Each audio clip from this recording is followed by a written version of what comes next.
السلام عليكم ورحمة الله وبركاته. نحمده ونصلي على رسوله الكريم، أما بعد، فأعوذ بالله من الشيطان الرجيم.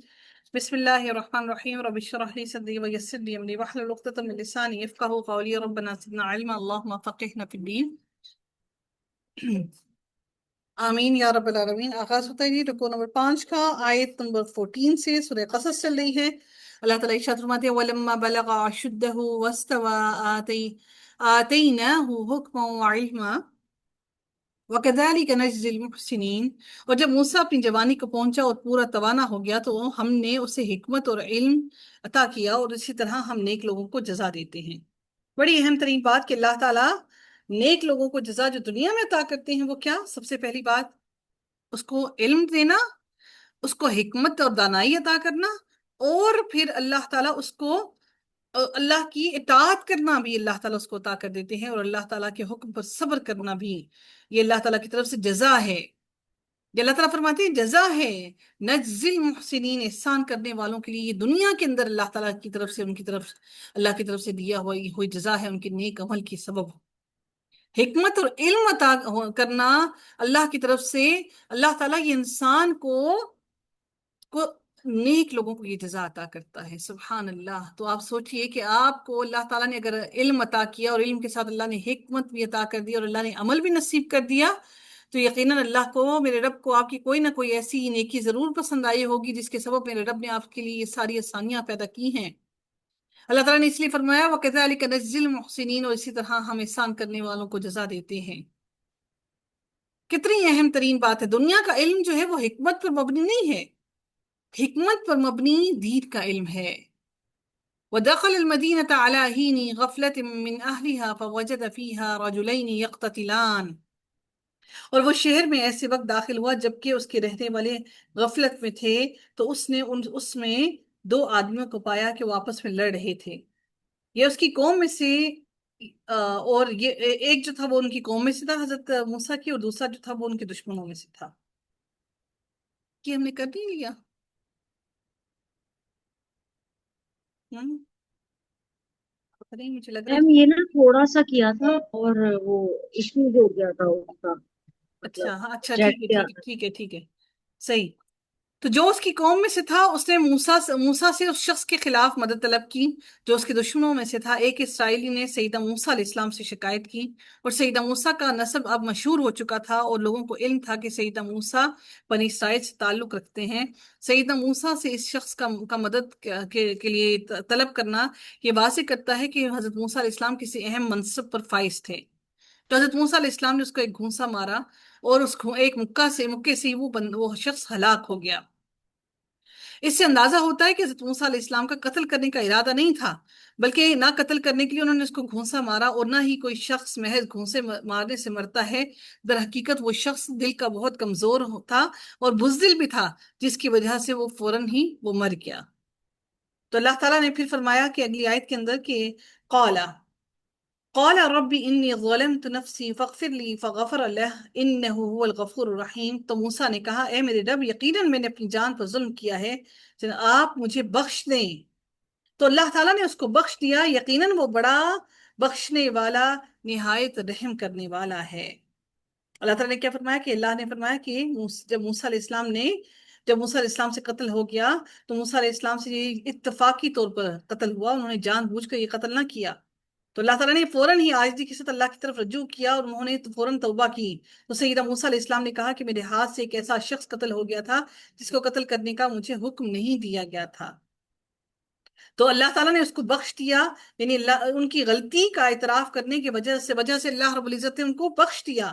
انہوں نے استغفار کر لی تو اللہ تعالیٰ نے انہیں معاف کر دیا. سیدنا ابو ہریرہ رضی اللہ عنہ بیان کرتے ہیں کہ رسول اللہ صلی اللہ علیہ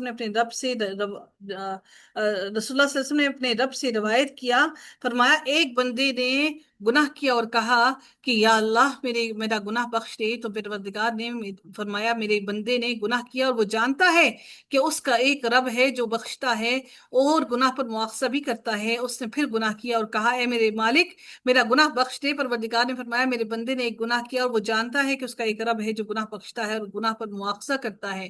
اس نے پھر گناہ کیا اور کہا اے پالنے والے میرا گناہ بخش دے۔ پروردگار نے فرمایا میرے بندے نے گناہ کیا اور وہ یہ جانتا ہے کہ اس کا ایک پروردگار ہے جو گناہ بخشتا ہے اور گناہ پر پکڑتا ہے۔ اے میرے بندے اب تو جو چاہے عمل کر، میں نے تجھے بخش دیا۔ تو اللہ تعالیٰ فرماتے ہیں انہ هو الغفور الرحیم، یقیناً وہ بڑا بخشنے والا اور نہایت رحم کرنے والا ہے۔ اللہ تعالیٰ نے گناہ گار انسانوں کو موسیٰ علیہ السلام کے واقعے سے یہ شعور دلایا کہ دیکھو اللہ تعالیٰ غفور ہے، کیسے قتل جیسے گناہ کو بھی ڈھانپ لیتا ہے۔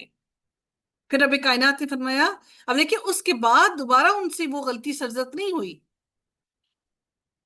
قال ربی قال ربی بما انعمت علی فلن اکون ظہیرا للمجرمین۔ موسیٰ نے کہا اے میرے رب، اس وجہ سے کہ تو نے مجھ پر انعام کیا تو میں کبھی مجرموں کا مددگار نہیں بنوں گا۔ یعنی اب میں تو نے آج میری مدد کی، تو نے مجھے آج معاف کر دیا، تو اب میں مجرموں کا مددگار نہیں بنوں گا، میں اب ان کی مدد نہیں کروں گا۔ فَأَصْبَحَ فِي الْمَدِينَةِ خَائِفًا يَتَرَقَّبُ فَإِذَا الَّذِي اسْتَنصَرَهُ بِالْأَمْسِ يَسْتَصْرِخُهُ۔ اللہ تعالیٰ فرماتی ہے تو اس نے ڈرتے ہوئے شہر میں صبح کی کس نے؟ حضرت موسیٰ علیہ السلام نے خطرہ بھانپتے ہوئے گیا تو اچانک وہی شخص اس سے فریاد کر رہا تھا۔ کون سا؟ جس سے ایک دن پہلے بلایا تھا حضرت موسیٰ علیہ السلام کو۔ سیدہ موسیٰ علیہ السلام جب حالات معلوم کرنے کے لیے پریشان تو تھے کہ ان کے ہاتھ سے ایک قبطی کا قتل ہو گیا ہے، تو پریشان تھے، باہر جا کے انہوں نے حالات معلوم کرنا چاہا کہ دیکھیں تو صحیح کہ کیا معاملات ہیں۔ تو سیدہ موسیٰ علیہ السلام جب حالات معلوم کرنے کے لیے ایک راستے سے گزرے تو وہ شخص جس نے کل قبطی کی شکایت کر کے مدد مانگی تھی، ایک دوسرے قبطی سے لڑ رہا ہے۔ جب موسیٰ علیہ السلام اس کے پاس سے گزرے تو اس نے پھر مدد کے لیے پکارا، تو موسیٰ علیہ السلام نے اس سے کہا یعنی کہ کیا کہا؟ سیدنا موسیٰ علیہ السلام نے اسرائیلی سے کیا کہا؟ یقیناً تم سری گمراہ ہو، یعنی تم بڑے شرپسند اور واضح طور پر برائی کرنے والے ہو، یعنی تمہاری وجہ سے کل میں ایک جان کو قتل کر چکا ہوں اور آج تم پھر سے مجھے جھگڑا کر رہے ہو، یعنی اس کو کل کی بات سے کوئی اثر نہیں ہوا۔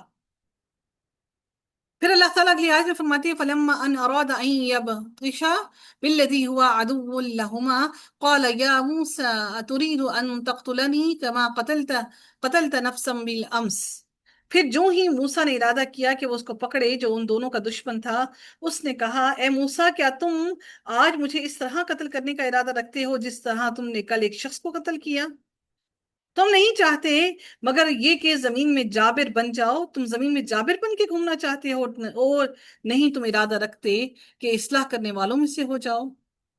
یعنی سیدہ موسیٰ علیہ السلام کو قتل پر اس کو جو ان سے قتل ایک دن پہلے سرزد ہو گیا تھا، اس کو ملامت کرتے ہوئے اسرائیلی نے حضرت موسیٰ علیہ السلام سے کہا، حالانکہ حضرت موسیٰ علیہ السلام نے اس کی ایک دن پہلے مدد کی تھی، کہ تم زمین پر سرکش بن کر رہنا چاہتے ہو، حالانکہ لڑائی جھگڑا وہ کر رہا تھا اور وہ فوراً ہی حضرت موسیٰ علیہ السلام پر چڑھائی کرنے لگا۔ یعنی تم اصلاح چاہتے تو قتل کا ارادہ کیے بغیر میرے اور اس کے درمیان حائل ہو جاتے اور ہم دونوں کے درمیان میں اصلاح کروا دیتے۔ اس سے پہلے قتل کے واقعے کو یہ اسرائیلی اور سیدہ موسیٰ علیہ السلام ہی صرف جانتے تھے۔ جب اس قبطی نے اسرائیلی کے منہ سے قتل کی واردات سن لی تو کہا فرعون کو خبر کرو کہ قاتل کا سراغ لگ گیا ہے۔ اس پر فرعون نے سیدہ موسیٰ علیہ السلام کو قتل کرنے کا پختہ ارادہ کر لیا۔ یعنی اس وقت تک یہ بات وہ اس اسرائیلی اور حضرت موسیٰ علیہ السلام کے علاوہ وہ کوئی نہیں جانتا تھا۔ جب یہ جھگڑا ہوا تو پھر وہ جب لڑائی، یعنی کہ انسان جب غصے میں ہوتا ہے تو اپنے ہی خلاف حجت کو بیان کر دیتا ہے اور اپنے ہی خلاف سچ کو اگل دیتا ہے۔ غصہ اس قدر بری چیز ہے۔ اب حالانکہ وہ حجت اس کے خلاف بھی بن گئی، لیکن وہ اس شخص نے کیا کیا؟ ساری بات کھول دی۔ وَجَاءَ رَجُلٌ مِّنْ أَقْصَى الْمَدِينَةِ يَسْعَىٰ، اور ایک شخص شہر کے دور کے کنارے سے دوڑتا ہوا آیا۔ شہر کے کنارے سے مراد جہاں فرعون کا محل بھی تھا، دارالحکومت بھی تھا، یہ شہر کے آخری کنارے پر واقع تھا، اور سیدہ موسیٰ علیہ السلام سے خیر خواہی کی وجہ سے ایک مرد سولے دوڑتا ہوا آیا، اس خوف سے کہ کہیں موسیٰ علیہ السلام کو خبر ملنے سے پہلے ہی نہ پکڑ لیں، یعنی ان کو پتہ نہ لگے، ایسا نہ ہو کہ حضرت موسیٰ کو پتہ ہی نہ ہو اور ان کو پکڑ لیں۔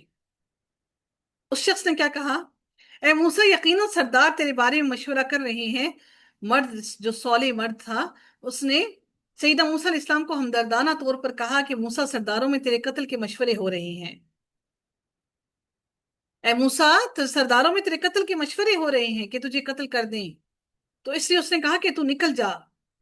اسے خوف کا اظہار کیا کہ وہ آپ کو قتل کر دیں گے، اور اس پر مشورہ دیتے ہوئے کہا کہ آپ شہر سے فرار ہو جائیں، نکل جائیں، یقیناً میں تیرے لیے خیر خواہوں میں سے ہوں، یعنی میں خیر خواہی سے خود کو خطرے میں ڈال کر آپ کو بچانے آیا ہوں۔ فخرجا، پھر کیا ہوا؟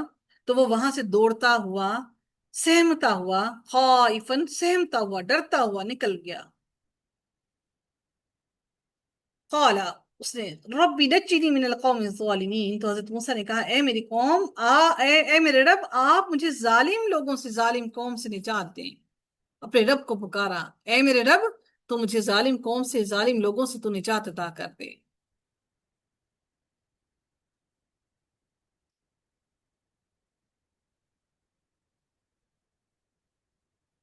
پھر اگلی اگلی آیت میں اللہ تعالیٰ مزید فرماتے ہیں کہ وَلَمَّا تَوَجَّهَ تِلْقَاءَ مَدْيَنَ قَالَ عَسَىٰ رَبِّ أَن يَهْدِيَنِي سَوَاءَ السَّبِيلِ، اور جب موسیٰ نے مدین کی طرف رخ کیا، یعنی اس طرف وہ چل گئے، تو جہاں فرعون کی بادشاہت نہیں تھی، جو جنوبی فلسطین میں واقع تھا، تو اس نے کہا، امید ہے کہ میرا رب سیدھی راہ کی طرف میری رہنمائی کرے گا۔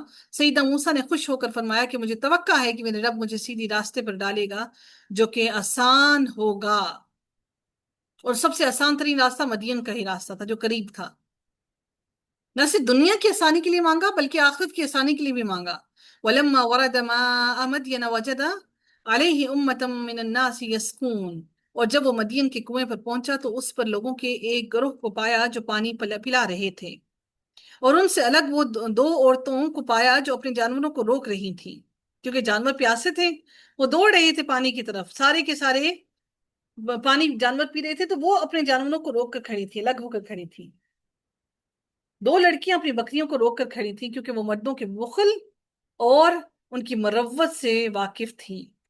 یعنی مردوں کے دل میں یہ بخل عورتوں کے لیے، عورتوں کو حقیر سمجھنے کا اس وقت بھی موجود تھا اور آج بھی موجود ہے۔ وہ دونوں جو تھی سیدنا شعیب علیہ السلام کی بیٹیاں تھیں۔ موسیٰ علیہ السلام نے کہا، تم دونوں کا کیا معاملہ ہے، تمہیں کیا پریشانی ہے؟ تو انہوں نے کہا، قالتا، ان دونوں عورتوں نے کہا، لا نسقی حتی یصدر الرعاء، انہوں نے کہا کہ ہم پانی نہیں پلا سکتی یہاں تک کہ چرواہے اپنی بکریاں نکال کر لے جائیں۔ انہوں نے کہا کہ جب تک یہاں سے چلے نہ جائیں چرواہے، ہم نہیں جا سکتی، اور ہمارے والد بہت بوڑھے ہیں جو مویشیوں کو پانی نہیں پلا سکتے، اور ہمارے گھر میں کوئی مرد نہیں ہے۔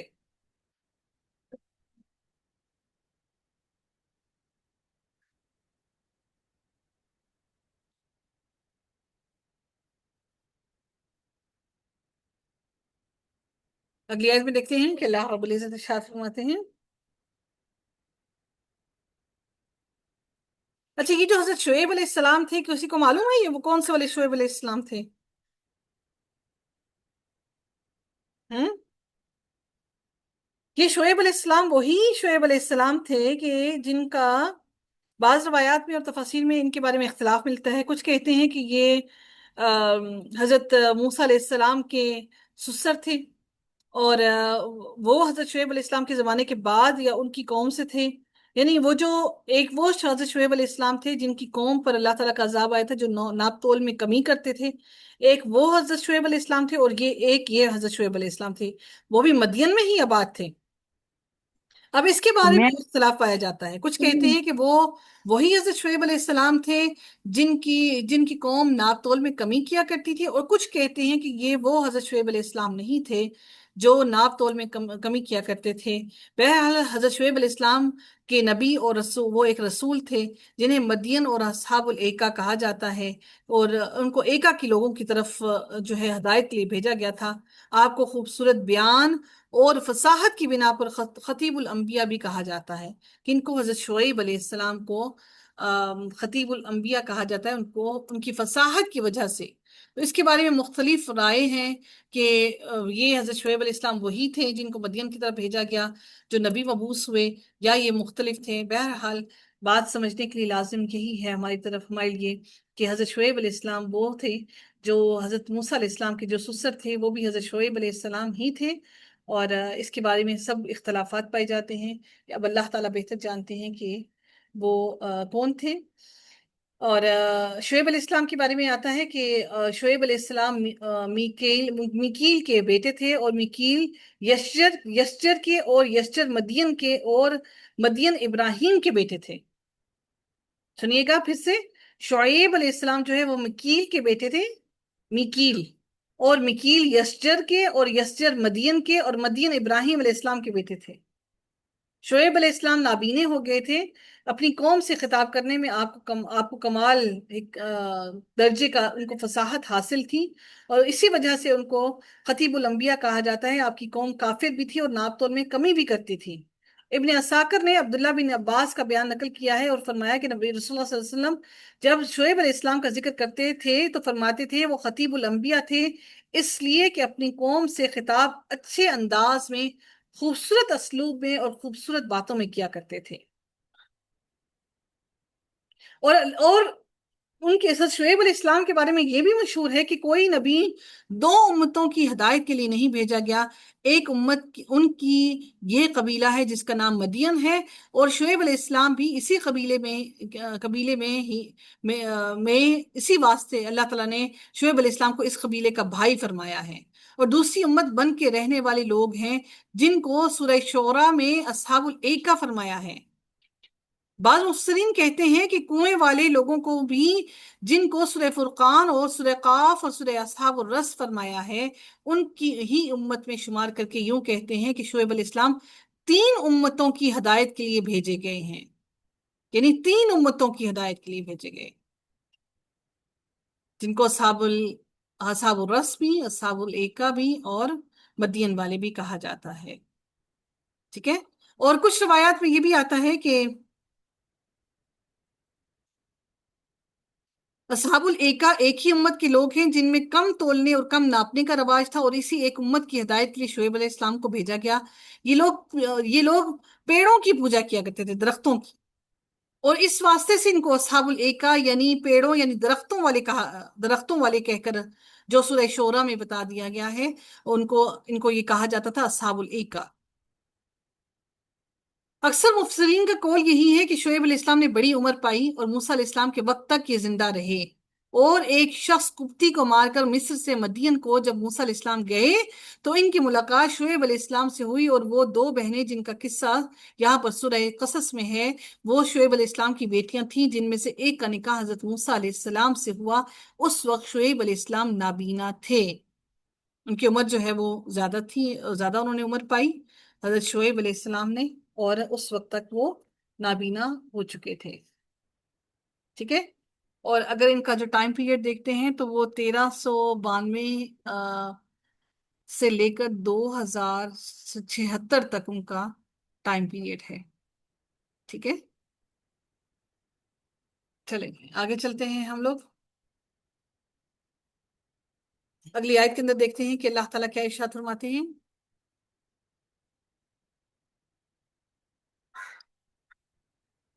جی ان کو کنویں والے نہیں، حضرت شعیب علیہ السلام کو کنویں میں ڈالا گیا تھا، حضرت یوسف علیہ السلام کو کنویں میں ڈالا گیا تھا، حضرت شعیب علیہ السلام کو۔ اچھا جی آگے چلتے ہیں۔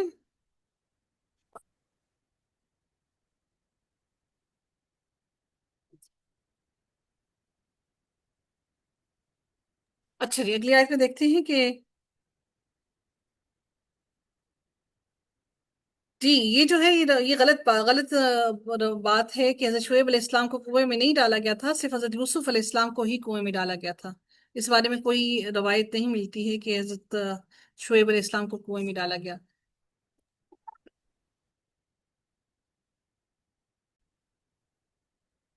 اعوذ باللہ من الشیطان الرجیم۔ اچھا جی آگے چلتے ہیں، ہم لوگ دیکھتے ہیں کہ اللہ تعالیٰ ارشاد فرماتے ہیں فسقى لهما ثم تولى إلى الظل فقال رب إني لما أنزلت إلي من خير فقير۔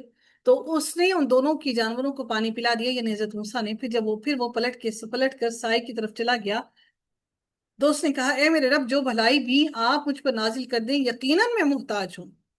یعنی جس درخت کے نیچے وہ بیٹھے ہوئے تھے، ان کے جانوروں کو پانی پلانے کے بعد وہ واپس اسی درخت کے نیچے جا کر بیٹھ گئے، اب سوچیے کہ طویل سفر، کھانے پینے کے لیے کچھ نہیں ساتھ، کوئی سر میں کوئی آسرا نہیں، کوئی چھت نہیں، کچھ بھی نہیں. تو انہوں نے اللہ تعالیٰ سے دعا کی. کیا دعا کی؟ اللہ تعالیٰ سے کوئی گلا شکوہ نہ کیا، بلکہ کہا کہ اس نے ان دونوں کو جانوروں کو پانی پلا دیا. پھر وہ پلٹ کر سائے کی طرف چلا گیا تو اس نے کہا اے میرے رب، جو بھلائی بھی آپ مجھ پر نازل کر دیں یقیناً میں اس کا محتاج ہوں. یعنی ہر بھلائی کا میں محتاج ہوں، میرے اختیار میں کوئی نہیں کہ میں کسی بھلائی کو حاصل کر سکوں. سیدنا ابن عباس کہتے ہیں کہ سیدنا موسیٰ جب مصر سے بھاگے تو ان کے پاس کھانے کی کوئی چیز نہ تھی، سبزیاں اور درختوں کے پتے کھا کر راستہ طے کرتے رہے. جب مدین پہنچے اور بکریوں کو پانی پلا کر سائے میں بیٹھے تو بھوک کے مارے ان کا پیٹ پیٹ سے لگ رہا تھا. اس حال میں انہوں نے یہ دعا کی. اور سیدنا حسن بصری سے روایت ہے کہ سیدنا موسیٰ نے علم اور حکمت کے لیے دعا کی تھی، اور خیر سے یہاں پر وہی علم اور حکمت ہے. اللہ تعالیٰ پھر مزید اگلی آیت میں فرماتے ہیں فَجَاءَتْهُ إِحْدَاهُمَا تَمْشِي عَلَى اسْتِحْيَاءٍ قَالَتْ إِنَّ أَبِي يَدْعُوكَ لِيَجْزِيَكَ أَجْرَ مَا سَقِيتَ لَنَا. تو ان دونوں میں سے ایک انتہائی شرم و حیا کے ساتھ چل کر اس کے پاس آئی. اس نے کہا یقیناً میرے والد آپ کو بلاتے ہیں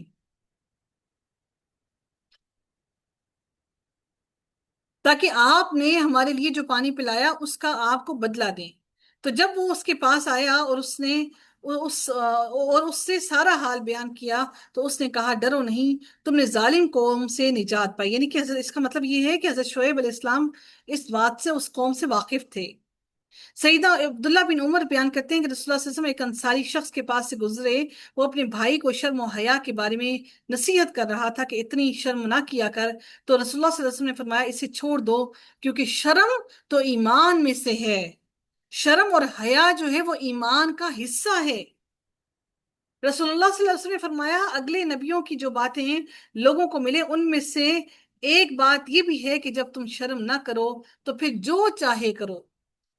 یعنی اگر تمہیں شرم و حیا نہیں تو تمہیں کوئی خیر اور کوئی بھلائی نہیں. رسول اللہ صلی اللہ علیہ وسلم نے فرمایا شرم و حیا سے ہمیشہ بھلائی ہی ملتی ہے. تو شرم اور حیا ایمان کا حصہ ہے. تو قال لا تخف، اس نے کہا ڈرو نہیں. سیدنا شعیب علیہ السلام نے حضرت موسیٰ کو تسلی دیتے ہوئے فرمایا کہ تم نے ظالم قوم سے نجات پائی ہے. نجوت من القوم الظالمین. قالت قالت عورت کا تسنیہ کا مونس کا صیغہ ہے. قالت ان دونوں میں سے ایک نے کہا، یعنی احداہما ان دونوں عورتوں میں سے ایک نے کہا یا ابتی کیا اے میرے ابا جان، استاجر اسے اجرت پر رکھ لیں. ان خیر من تاجرت القوی الامین، یقیناً بہترین آدمی جسے آپ اجرت پر رکھیں مضبوط امانت دار ہی ہے. امانت دار کیوں کہا انہوں نے ان کی بیٹیوں نے؟ کیونکہ انہوں نے اپنی نظر کی حفاظت کی. ان دونوں میں سے جو ایک بیٹی نے کہا کہ سیدہ شعیب علیہ السلام کی ایک بیٹی نے ان سے درخواست کی کہ اس شخص کو ملازم رکھ لیں. یہ وہی بیٹی تھی جو موسیٰ علیہ السلام کو بلانے گئی تھی. یعنی آپ انہیں بکریاں چرانے کے لیے رکھ لیں. یعنی حضرت موسیٰ علیہ السلام کی بھی سنت ہے بکریاں چرانا. رسول اللہ صلی اللہ علیہ وسلم نے فرمایا اللہ تعالیٰ فرماتا ہے روز قیامت تین آدمیوں کا میں مد مقابل اور مخالف ہوں گا. ایک تو وہ شخص جس سے میرے نام پر عہد کیا پھر وعدہ خلافی کی، دوسرا وہ جس نے کسی آزاد کو بیچ کر اس کی قیمت کھائی، اور تیسرا وہ شخص جس نے کسی کو مزدور بنا کر اس سے پورا کام لیا لیکن اسے اس کی اجرت نہ دی.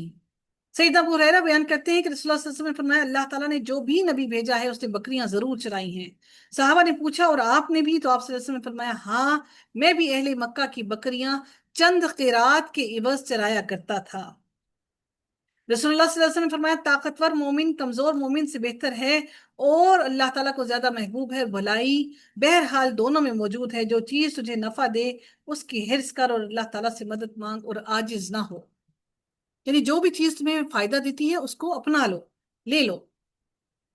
قال انی اریدو، اس نے کہا حضرت شعیب علیہ السلام نے، یعنی کہ کیا کہا حضرت شعیب نے؟ یقیناً میں ارادہ رکھتا ہوں کہ اپنی ان دو بیٹیوں میں سے ایک کا نکاح تمہارے ساتھ کر دوں اس شرط پر کہ تم 8 سال تک میری مزدوری کرو. اجرت میں کیا کہا کہ 8 سال تک تم بیٹی سے نکاح کرو.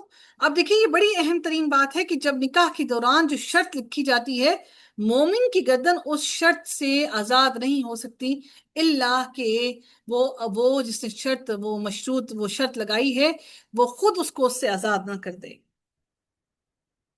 اور انہوں نے یہ بھی کہا کہ پھر اگر 10 سال پورے کر دو تو تمہاری طرف سے یہ احسان ہے، اور میں تم پر مشقت کا ارادہ نہیں رکھتا، تم انشاءاللہ جلد ہی مجھے نیک لوگوں میں سے پاؤ گے۔ ایک بڑی اہم بات سمجھنے کو جو ملی ہے کہ اس کا مطلب یہ ہے کہ حضرت موسیٰ علیہ السلام کو حضرت شعیب کے نبی ہونے کا علم نہ تھا۔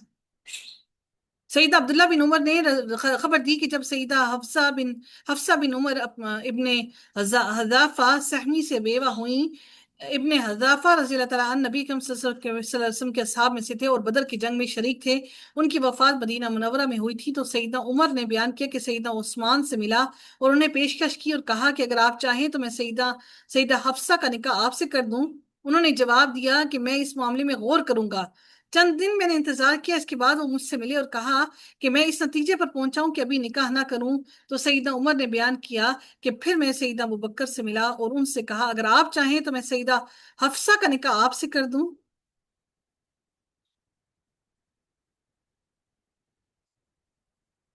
اب یہاں پر ایک بات جو سمجھنے کو ملتی ہے وہ کیا ہے؟ آپ کو یہ بات بتانے کا مقصد کیا ہے؟ سمجھنے کو کیا ملتی ہے کہ آپ اپنی بیٹی کا رشتہ کسی کو بھجوا سکتے ہیں۔ حضرت شعیب نے بھی اپنی بیٹی کے رشتے کے لیے خود پیشکش کی اور اس میں کوئی مذائقہ نہیں ہے، نہ ہی کسی کی پاک دامنی پر ہم اس پر شبہ کر سکتے ہیں کہ بھئی خود اٹھا کر بیٹی کا رشتہ مانگا۔ تو کیا حضرت خدیجہ رضی اللہ تعالیٰ عنہا نے جو اپنا رشتہ خود بھجوایا تو نعوذ باللہ کیا اس میں کوئی غلطی کوتاہی تھی؟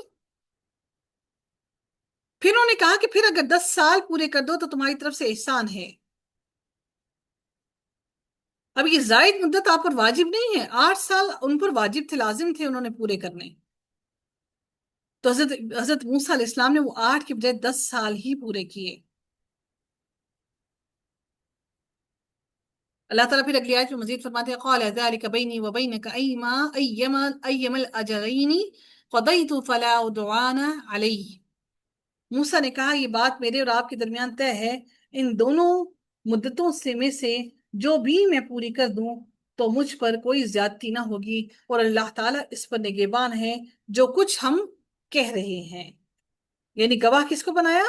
اللہ رب العزت کو۔ واللہ علی ما نقول وکیل، کہ اللہ اس پر نگہبان ہے جو میں آپ سے کہہ رہا ہوں، اور اللہ ہی اس بات کا گواہ ہے۔ وآخر دعوانا ان الحمد للہ رب العالمین، صلی اللہ تعالی علی خیرہ خلقہ اجمعین برحمتک یا ارحم الراحمین، سبحانک اللہم وبحمدک نشہد ان لا الہ الا انت نستغفرک ونتوب الیک۔ السلام علیکم ورحمۃ اللہ وبرکاتہ۔